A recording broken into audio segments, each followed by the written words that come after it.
Hi, my name is Marielle King, and today I'm going to be talking about building relationships with students in higher education classrooms.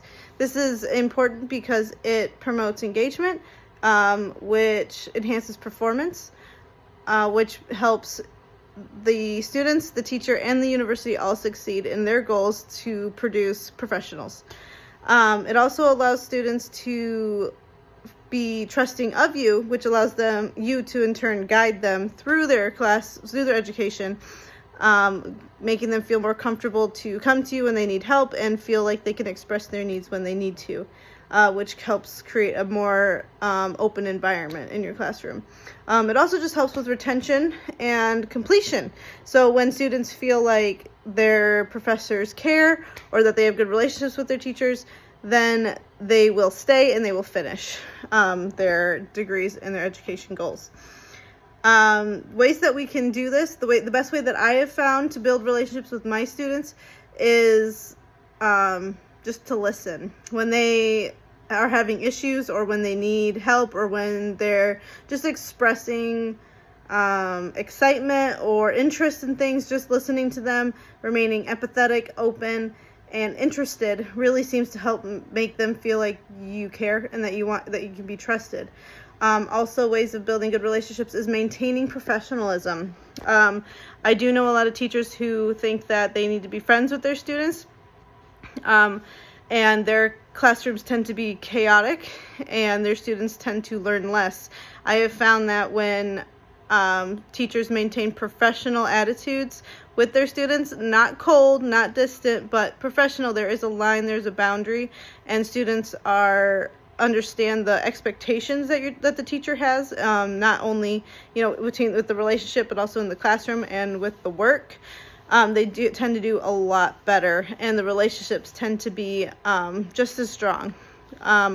Also, making sure that students feel like your classroom is safe, everyone is respected, and making sure that their issues can be heard is also very important. How I will learn the needs of my students is very simple. I'm a history teacher. It's a really easy way. It's a really easy subject to get to know your students in, because you can make assignments such as do a short family history, or do a presentation about your family history, or a small genealogy, and explain how you relate to the people, your ancestors, or the culture of the people that you came from. That way, it's a much easier that's a good way to learn where they came from and how they feel about that and their understanding of it today. Also, just having conversations. I tend to do a lot of personalized questions when it comes to my at the end of my reading prompts or my writing assignments. Also, personal activities tend to get like, how does this relate to you or your family or your culture or where you came from? So that's some ways that I would learn about my students. When students have different viewpoints than me, I always make sure that I listen fully. I never compromise myself in my own beliefs and my own worldview. I'm very consistent. However, making sure that all students feel respected, heard, and like I am not judging them for how they decide to live, but even if that's not how I decide to live, and just maintaining a level of professionalism always really helps students feel that they can be themselves in my classroom, even if I don't agree or seem like I look like a person who would believe what they're believing either. I tend to avoid talking about my personal beliefs and ideas with students because it has very little relevance to their learning, and that's what I'm there to do. I'm there to teach. So the way that we can apply a Christian worldview, I am a Christian, so applying a Christian worldview is something that I try to do in my classroom today. I teach 7th graders, but it could also be something that I would do as an adult. Things that I always make sure to do is to treat everyone with dignity and respect.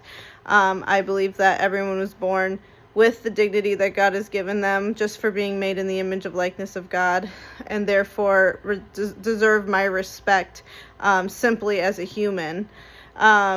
Also making sure that I demonstrate empathy and care to my students, so that they see me as someone who is exhibiting God's love versus someone who is unkind or not or judging them. Being fair, that tends to be a big one. I don't have favorites. Everybody's treated the same. And also, I think a big one is serving.